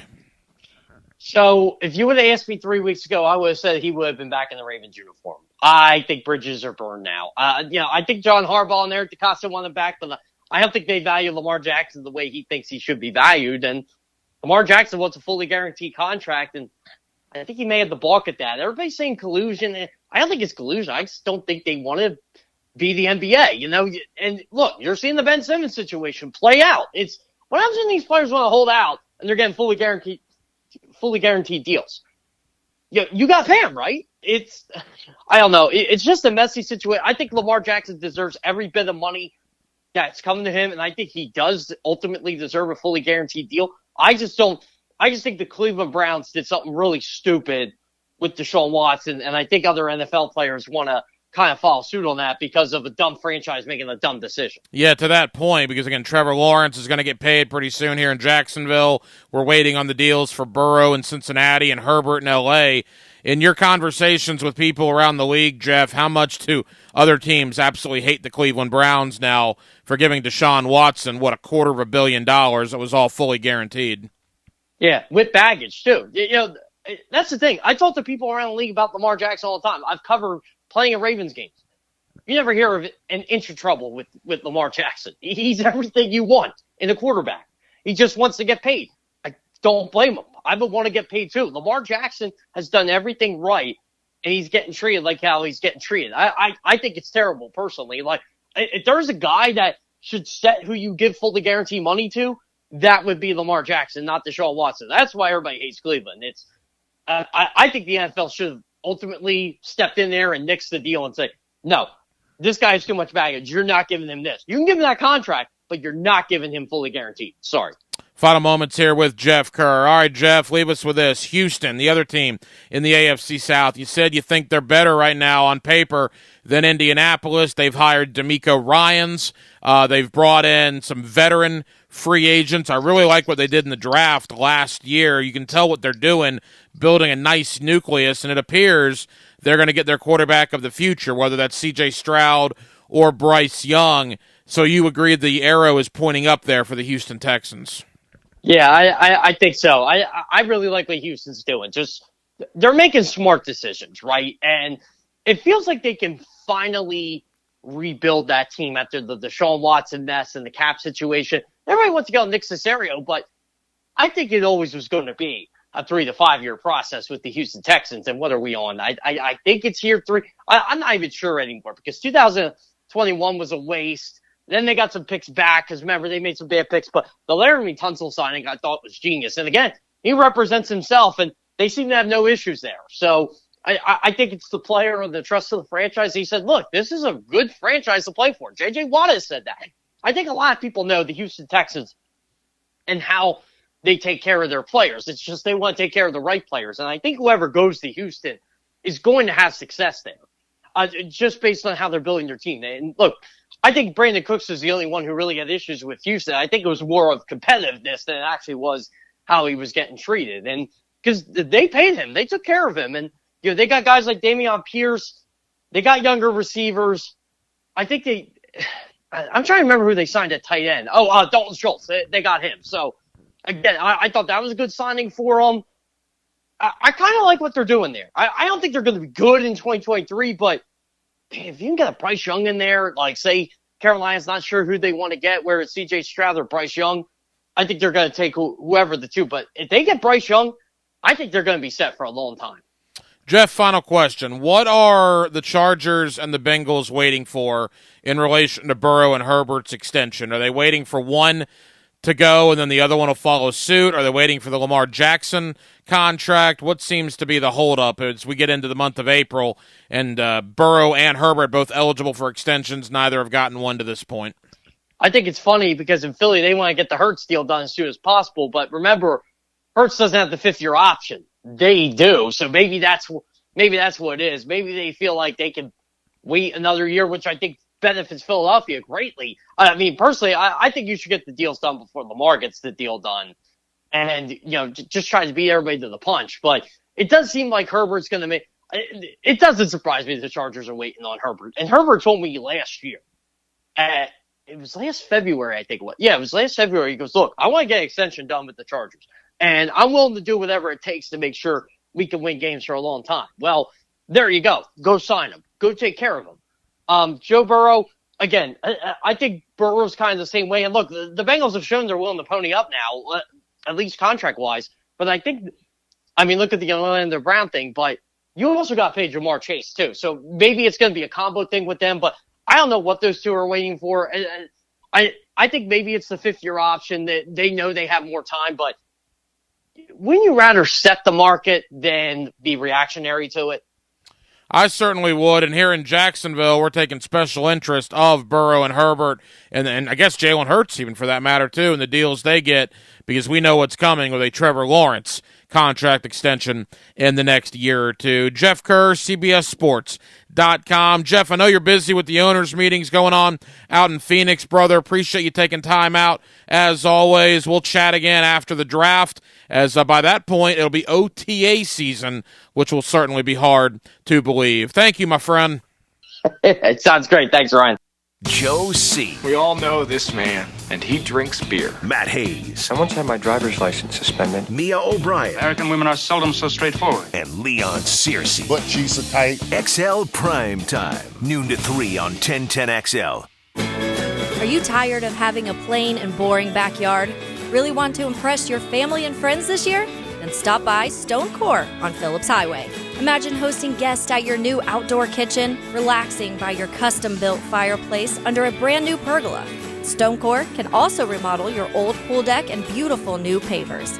Make your backyard wishes a reality. Visit Stone Core on Phillips Highway and let's get started at stonecore.co. We do outdoors better.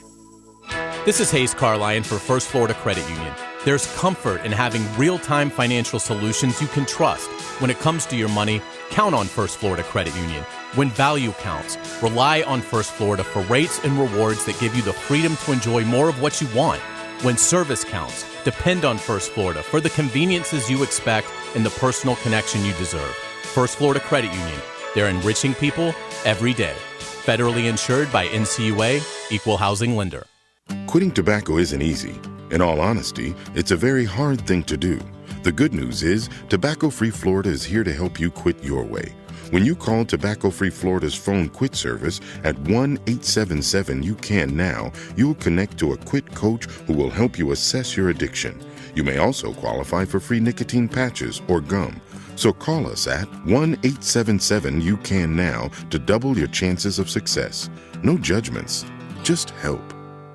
Talk about your team from your team's perspective. It's the secret of genius. Mike Tony and E.T. host Daily Jags Insiders from the JOI Studios. Well, I believe you've got everybody's attention. 10 to noon weekdays on 1010XL. This is your Mad Dad's Update with Chapter President Donald Ford. Hello, Jacksonville.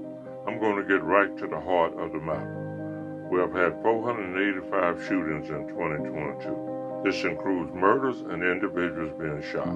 Jacksonville is well on its way to being the murder capital of Florida per capita population again. The answer to the problem is simple. We as a community have got to come together and encourage one another to break the code of silence. Jacksonville cannot solve the problem, and they were not there when it happened. They desperately need our help. We have got to say enough is enough. I'm not going to take any more. Our family could be the next victim.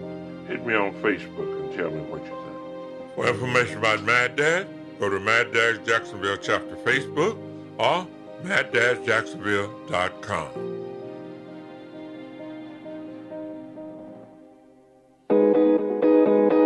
This is Hayes Carlyon for Kingfish Pest Control, a local family-owned business that specializes in pest, termites, mosquito, and rodent prevention.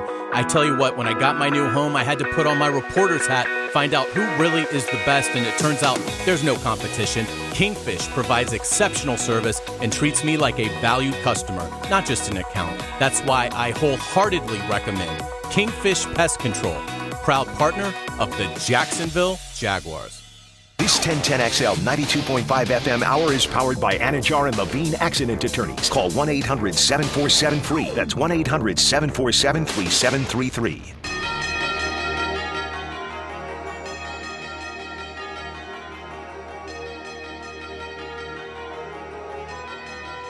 Hacker After Dark on 1010XL.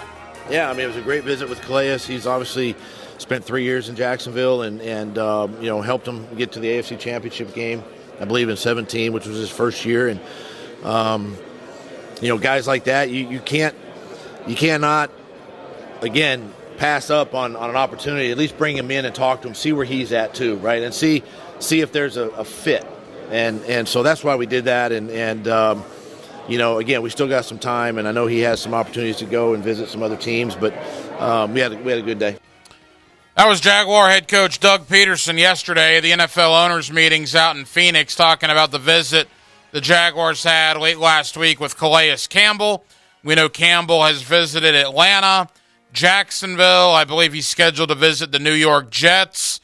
You talk to Detroit media, the Lions think they could potentially be in play for Calais Campbell. So we will see what happens. He remains unsigned. I know people would love to bring Calais Campbell back here to Jacksonville to end his career. Talking to Luke Jones yesterday up in Baltimore as we talked to Lamar Jackson, I asked him about Calais Campbell and a return to Baltimore. He said possibly, but not likely, because they have contract and salary cap issues in Baltimore. So it does appear Calais Campbell will be changing his address.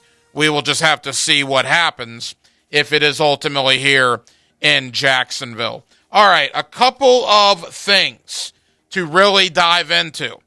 Number one, the NFL owners meetings, they are still voting on some stuff right now. Thursday night football. There are two things to report. Number one, the flex scheduling issue for Thursday night football has been tabled. It's not going to happen in 2023. I thought that was weird anyway, how you could just change a game. It's one thing to flex a game from 4:25 to 8:20. It's one thing to flex a game from 1 o'clock to 8:20. It's something entirely different when a game is scheduled to take place on a Sunday and you move it up 3 days to a Thursday. And you only have a week or two warning to do that. That, to me, seemed like a far-fetched idea. So they will not be flexing Thursday night football when it comes to the schedule, at least in 2023. What they are going to do, and I imagine NFL players hate this. In fact, Patrick Mahomes has already responded on Twitter with a confused emoji, I guess is what it's called. You can now play 2 Thursday night games. They were maxed out at 1 prior to this vote. Now you are eligible, every team is eligible to play twice on Thursday night. And I know there was an exception made. I think like Dallas has done it in the past where they played on Thanksgiving and then they played on the following Thursday. But those were 7 days in between those games from Thanksgiving to the following Thursday.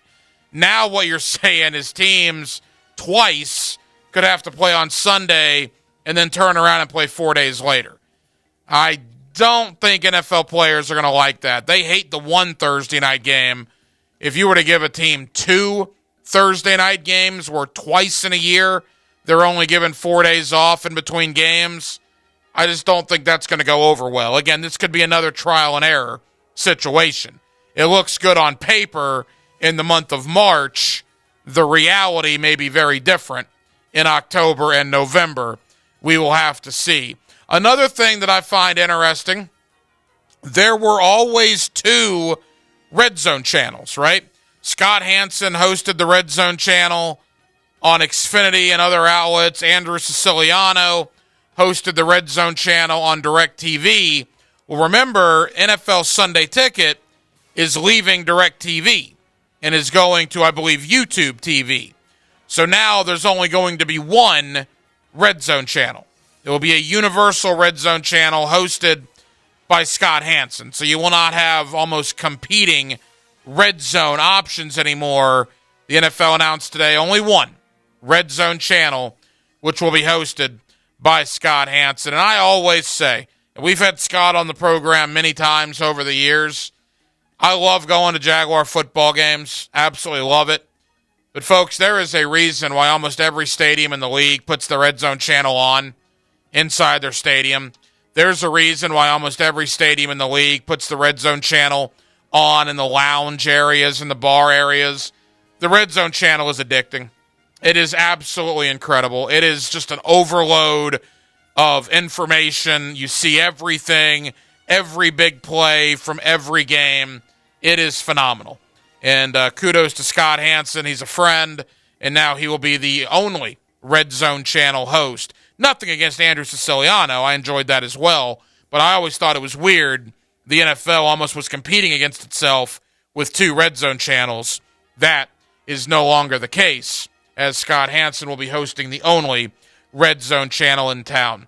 By the way, last night as well, this happened after we went off the air. This was a guy that I thought made sense here in Jacksonville. Nope, signs with Cincinnati. Irv Smith. Remember Irv Smith? Had a good college career. Was a second-round draft pick of the Minnesota Vikings at the tight end position. The Jaguars have to do something at tight end. Evan Ingram is franchised. Luke Farrell is under contract. Chris Manhertz signed in Denver.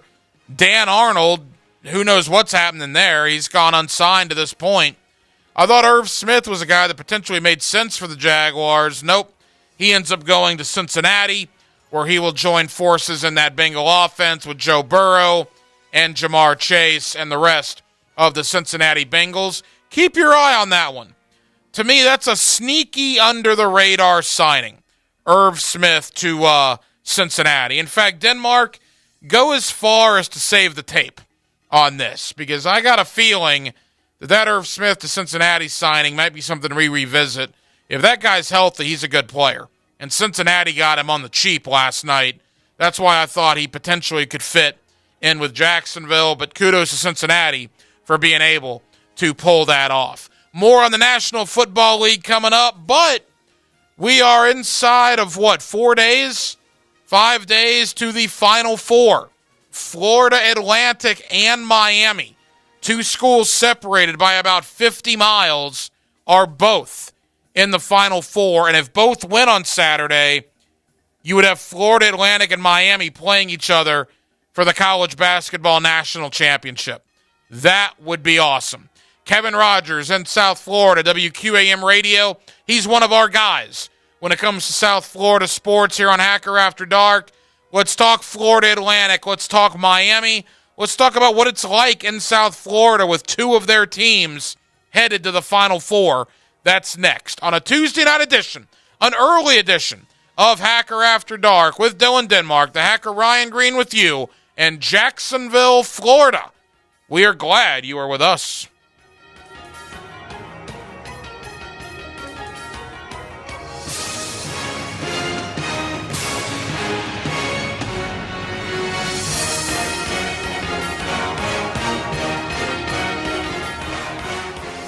It's the fastest sport on four wheels. It's going to be a drag race all the way back to the start-finish line. This Sunday at Richmond, brought to you by Famous Automotive Tire and Quick Lube, servicing every customer like they're famous. On your NASCAR station, 1010XL. Honda has done it again with their all-new exciting SUV and truck lineup for 2023. HRV, Pilot, Passport, Ridgeline trucks, and our popular CRV Hybrid. This is without a doubt Honda's most impressive lineup. Visit your local Honda dealer today. We're dealing. Hey folks, Hickett here for Zero Res. If you're like me, you're getting the itch to de-junk and do some major spring cleaning. Like, how about getting 20% off the towel and grout deep cleaning right now? 20% off towel and grout, Zero Res. Fill it forwards or backwards. It's the right way to clean. It's time to play Septic Tank Solutions. Question 1. How often should you get your septic tank pumped? Contestant 1? When it starts running over in the yard? No, that's a little late. Contestant 2? That's right, Duck. At least every 3 years. For septic pump outs, inspections, to new septic tank and drain field installations, call Northeast Florida's only master septic contractor. When you're stuck, call the Duck. 904-862-6769. Key Buick GMC received 3.9% for up to 60 months with 90 days, no payments available on Buick Enclave, Envision, Encore, and Encore GX. The Buick Envision, named Best Luxury Compact SUV by Consumer Reports, has 3.9% up to 60 months with $750 Conquest cash. Remember, no dealer markups whenever you purchase a brand new vehicle from Key Buick GMC. Comes with the lifetime powertrain warranty. Key Buick GMC, Southside Gate. Years ago, when Harrell and Harrell was growing, we had a decision to make whether we were going to grow into the state or even beyond. And we decided that we were going to stay here in this community in Northeast Florida. That it's staying here and not looking at where's the next place that we can go or how can we get bigger, because bigger is not necessarily better. This is our home. This is where our families are. This is where our friends are. And this is where we're going to stay. Offices, Jacksonville. Play on the edge. Stand on the edge. The Amateur's Edge. Get the Amateur's Edge. Powered by B3 Better. To learn the hidden path of top pros, amateurs, and coaches. Saturday mornings at 11 on 1010XL. Denny Thompson here. Tyson Sound and Security is hiring salespeople right now. If you want to sell new tech security cameras or home automation, Tyson Sound and Security is looking for you. Tyson Sound and Security is hiring for sales positions, and they will train you to be successful. Apply online at TysonSoundandSecurity.com or call 762-1000. That's 762-1000. Hiring for sales positions right now. Apply online at TysonSoundandSecurity.com or call 762-1000. Equal opportunity employer. Does your home or building need painting? For over 20 years, Performance Painting has had the privilege of preserving many of Jacksonville's most prominent buildings. That said, we feel like we're just getting started. I'm Jason Parker, and our team thrives on preparing, protecting, and preserving the homes, businesses, and public buildings that make up our local landscape. Contact us today to put our years of experience to work for you. Performance Painting. Prepare, protect, preserve. Performance Painting. When it comes to commercial fence services, Superior Fence and Rail has you covered. If your business needs automatic gates or security fence and railings, trust Superior with your next commercial project. Superior's team delivers great communication, high-quality products, and exceptional customer service. Just read any of their 2,300-plus reviews. When you're on the fence, about a fence, SuperiorFenceandRail.com. This 1010XL 92.5 FM hour is powered by Anajar and Levine Accident Attorneys. Call 1-800-747-FREE. That's 1-800-747-3733. Hacker After Dark on 1010XL. Now, Yellow. another interview on the Farah and Farah phone line, brought to you by the accident attorneys at Farah and Farah. Back here on 1010XL and 92.5 FM in the city of Jacksonville, we are glad you are with us. From 68 to the Final Four, and 2 of those 4 reside in the state of Florida. What a time it is in South Florida with both Miami and Florida Atlantic heading to the Final Four out in Houston, Texas. Let's go to one of our guys in South Florida. Kevin Rogers has been a fixture on 1010XL when it comes to South Florida sports. He's always kind enough to join us, and he does so again this evening. Kevin, how we doing? Ryan, doing very well, thank you. Hey, Kevin, always appreciate the time, man. And all right, are you as surprised as we are that both Miami and Florida Atlantic have made as much noise as they have? Absolutely, no question about it. Now, I guess start with FAU. I mean, nobody saw this coming at all with what they've done this whole year. Obviously, Dusty May has done a very good job with that program, and they're moving on to the American Athletic Conference next year. So they're kind of moving up in the world a little bit out of Conference USA, but also you see what Conference USA has done so far in this postseason. You know, UAB and North Texas are not in the NCAA tournament, but they made it to the Final Four of the NIT. And some teams have pulled off some nice upsets over the years in the tournament. And when you look at FAU, I mean, for people that don't know, they're in Boca Raton. It's almost like a commuter school, but it's up and coming, you know, kind of like UCF and some of the schools behind the big 3 inside the state. And they made a lot of noise early. They beat Florida earlier in the year on the road in Gainesville, and they had a great season inside Conference USA. And they barely beat Memphis in the first round. And, in the final seconds, they got a bit of a break by avoiding Purdue in the second round by playing Fairleigh Dickinson, who pulled off the big upset over Purdue back in the round of 64. So they got a little bit of a break there, not playing a number 1 seed. And then they had 2 good wins over Tennessee and Kansas State, 2 games that went back and forth in the second half. So you could say that in any of these games, maybe they could have been knocked out. They haven't been dominated, or they haven't been dominant, I should say, in any of these games, but they found a way to win. So for FAU to do what they've done is crazy, considering they're not a basketball school. And then when you look at the University of Miami, definitely, they have become more relevant in basketball under Jim Larinaga over the years. They went to the Elite 8 last year, lost to Kansas, and now getting to the Final Four, beating Houston, beating Texas, even beating Indiana. It's extremely impressive what Miami has done, considering, it's tough to win in the ACC. I know the ACC was down a bit this year, but it's still very difficult. So for both these teams to gotten as far as they have is impressive and very surprising. Kevin Rogers, WQAM Radio down in Miami. Kevin, when it comes to Florida Atlantic, obviously Gator fans are just now realizing that Dusty May was on Mike White's staff, and timing didn't work out. Florida had a job opening last year. They hired Todd Golden, and lo and behold, less than a year later, one of their former assistants is on his way to the Final Four. But, boy, he's become one of the darlings of this tournament. People just seem to love Dusty May. I mean, what kind of guy is he? I mean, I don't know him personally, so I'm not going to tell the audience anything, give you something that's I don't know about him. But from what I've seen from afar, is a guy that has obviously taken an opportunity at this mid-major school, which, again, football is number 1 at every school in Florida. You know that. I know that. The audience knows that. But where basketball, it's there. It's nice, and making them into not only a team that won over 30 games and won their conference regular season title, won their conference tournament, and getting as far as they have, going to New York to win 2 big games. I mean, it's unbelievable. And he worked in Indiana. So, this is a guy that has had a nice pipeline making his way to where he is at. And, why Florida didn't hire him initially, I don't know. I mean, I hate to say it like this. It worked out that Florida didn't hire him, because now he's going to a Final Four with FAU. And if some great job opens up, or even, I hate to say a better job, it's like almost a different argument of, do you leave FAU after this or do you stay? But he can definitely have his selection of a job in a Power 5 conference next year if he wants, or even the year after, seeing what he's done with FAU and going on this run. I mean, look, if it stops now, great. The guy could still win the next 2 games and win the national championship. I mean, imagine if they won the next 2. If they beat San Diego State and then beat either Miami or Connecticut in the championship.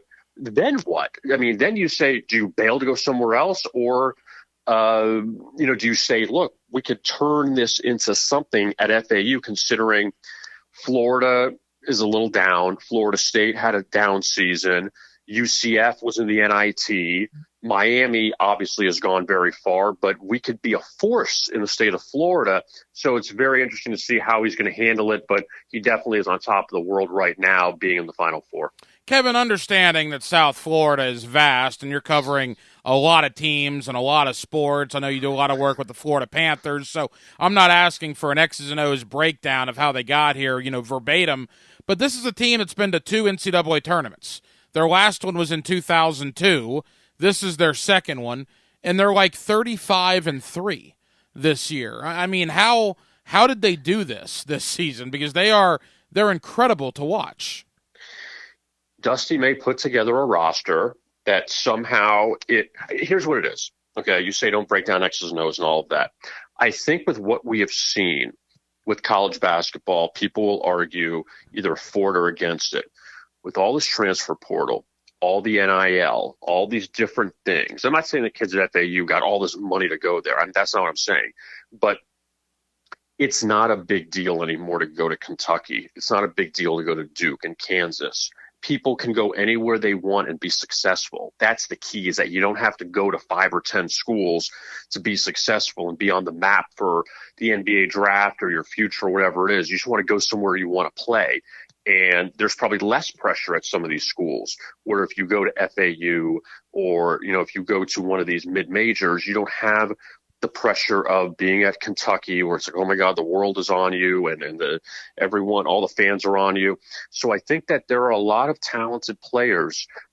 The gap is narrowed in this game. And I think we've seen this watching the tournament over the last few weeks, that yes, Fairleigh Dickinson beating Purdue, that's a little bit of a, that's an anomaly. All right. That's not happening 9 times out of 10. All right. Purdue's probably beating them again if they play them. But a lot of these other games, like FAU was more than capable of hanging with these big name teams. And, you could say if you threw FAU in the ACC this year or the SEC, don't tell me FAU is not better than Georgia.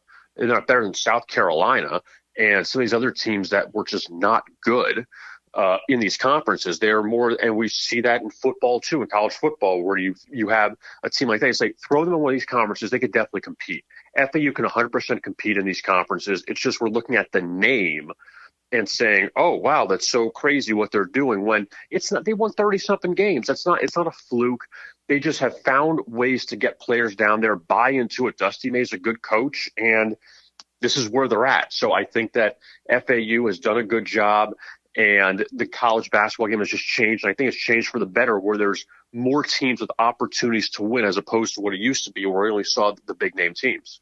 Kevin Rogers, WQAM Radio in Miami. Kevin, when it comes to the Miami Hurricanes, we know what Dusty May has meant for FAU. Boy, Jim Larrañaga has meant a ton for Miami. And I think people tend to forget, at least up here in Jacksonville, this is a Miami team that I believe got to the Elite Eight last year and let one get away. For them to come all the way back a year later and get over the top, coming back from double digits down against Texas to get to the Final Four, boy, you could tell what it meant to those kids on Sunday evening. I mean, I think they were beating Kansas at the half last year, and Kansas just steamrolled them in the second half in the Elite Eight. And Jim Larrañaga, I'm gonna, and this sounds like a stretch, but he's the best hire they ever made at that school. For I hate to say for any sport, he's the best hire. I mean, if you went back to football years ago, you say like Jimmy Johnson or Howard Schnellenberger or somebody like that, going back 40 years, okay, 35 years, okay. But in the last 30 years, that's the best hire that this school has made, is Jim Larrañaga. And I remember when he got hired away from George Mason, and everyone knew what he did at George Mason. It was a spectacular job. Them going to the Final Four, and they beat some really good teams on the way. You're kind of thinking, okay, like, we'll see what he could do. He's older, it's not, you don't have exactly a young coach coming in, but somehow he has turned the culture over the last decade plus that he has been in Coral Gables. And what a lot of people forget too, even before the Elite Eight, they had 3 straight losing seasons. They were doing well, went backwards a bit. They had some things going on and went a little backwards, and their rosters were a bit thin. And you thought, okay, this is it for Larrañaga. He's done. He built it back up, and they brought players in. And I get the NIL benefited them, but you got to take advantage of it. Like people complain about it, like it is what it is. It's there. You got to take advantage of it. So they got a few players in there and turned it around last year, kept it up again this year, and getting to a Final Four, beating some really good teams along the way. They probably shouldn't have beaten Houston. Everyone's like, oh, Houston's going to the Final Four at home. Didn't happen. Texas, oh, they'll be in the Final Four close to home. Didn't happen. So Miami scored 85 points or more in all the last 3 wins against Indiana, Houston, and Texas. And the funniest part is, yes, they could have lost to Texas, but they could have lost to Drake in the first round. Drake was up with 5-6 minutes left in that game, and then Miami went on a 16-1 run to win it. So they were, almost knocked out in that first round. But what Jim Larrañaga has done, he has saved the basketball program at Miami from, a handful of years where it was okay, it wasn't doing much, and that he has turned it not elite, but he has made them into a name, at least in the ACC, where it's not just Duke and North Carolina anymore. Kevin, not sure about my South Florida geography, but I can't imagine FAU and Miami could be much more than 50, 60 miles apart. I mean, what has the reaction been from the fan base or just sports fans in general down there that 2 teams that close together are both going to the Final Four? What's so funny is, there's not even a rivalry with them, because you would think if you're from down here, Miami and FIU would be rivals because FIU is right in Miami and FAU is in Boca, which is 2 counties away. You go Miami-Dade County, where the Hurricanes are Coral Gables. Then you have Broward, and then you have Palm Beach, where in Boca, that's where FAU is. So there's really not a rivalry per se, but a lot of people are fired up about it because they're like, oh, hey, FAU, there's a lot of people that, live in Dade and Broward County that went to FAU, and, they're excited about it because it's a school that really hasn't done much athletically over the years on the big stage. But people are excited to see what happens and the possibility of them playing each other in the national championship. It's kind of one of those things that they played in the semifinals. Say, okay, you're guaranteed one of them in the championship. You may get none of them in the championship, but also you can get both of them in the championship, which would be just crazy. But I don't think that there is anybody rooting, if you're a Miami fan, you're not rooting against FAU and vice versa. I think you're rooting for the other ones to see success in South Florida with college basketball, because Nova Southeastern, on a smaller scale in Division II, out of Broward, they went 36-0 this year, won the Division II championship. So you had that, and you even had the Miami women's team. They made it to the Elite Eight before losing to LSU last night. There's just been this buzz where the football, it's always the built-in buzz, but they hadn't seen that success where in basketball, now we're seeing it. And it's good because it's a little change of pace from what the football has done. But the basketball, though, I don't really think anybody's rooting against each other. I think everybody's kind of rooting for these teams just for the area to see them at least somewhat be successful and maybe win the championship. Oh, Monday night, if it's Miami and Florida Atlantic, that would be incredible. To get there, though, like you mentioned, FAU has to get through San Diego State. Miami has to get through what looks to be a very good UConn team. Kevin, final question. What does your gut kind of tell you about Saturday with these 2 games?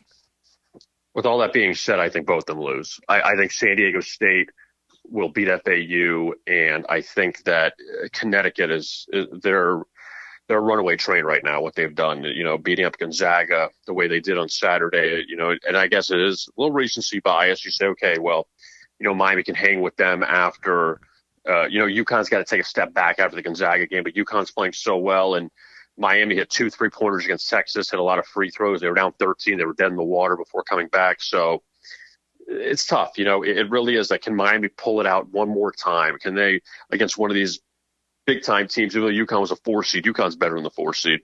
But UConn has had the most dominating tournament of anybody so far with their wins, all by double digits. So I think it's going to be UConn San Diego State on Monday night. I would like to see the South Florida teams win, but I don't think it's going to happen. Well, it'd be a lot of fun, though. I know our guy Leon Searcy up here awfully fired up about his Hurricanes. A lot of FAU alums coming out of the woodwork here in Jacksonville as well over the last couple of weeks. Kevin Rogers, longtime sports radio, WQAM in Miami. Kevin, always appreciate it, man. Thank you for the time. We'll talk again soon.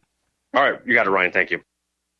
And thank you to Kevin Rogers, WQAM down in Miami, for joining us tonight here on Hacker After Dark. Kevin's been a fixture on my program for many years. He's kind of one of our guys when you go down into South Florida, and certainly with Florida Atlantic and Miami both making the Final Four. What a story that already is. And can you imagine if Florida Atlantic were to knock off San Diego State and Miami were to knock off UConn, and those two teams would play Monday night for the national championship of college basketball?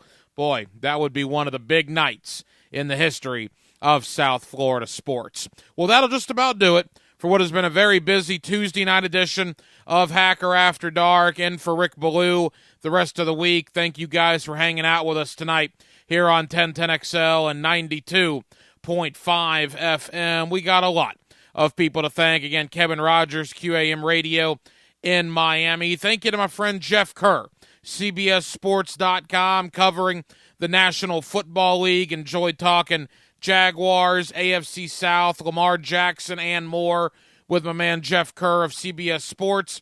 And in hour number one, Josh Pate of Late Kick Live, the Late Kick Podcast, also CBS Sports HQ. Josh is one of the best when it comes to talking college football, and we certainly appreciate his time tonight here on Hacker After Dark. We'll be back tomorrow night, again, in for Ballou at 6 o'clock, and we will do it all over again. Dylan Denmark was your producer tonight. Dylan, great job as always. I'm the Hacker Ryan Green. And Jacksonville, thank you for spending part of your Tuesday evening with us right here on Hacker After Dark on 1010XL and 92.5 FM. So for all of us here on HAD, have an absolutely terrific remainder of your Tuesday evening, and we will talk to you tomorrow night on a Wednesday, beginning at 6 o'clock. Until then, good night, Jacksonville.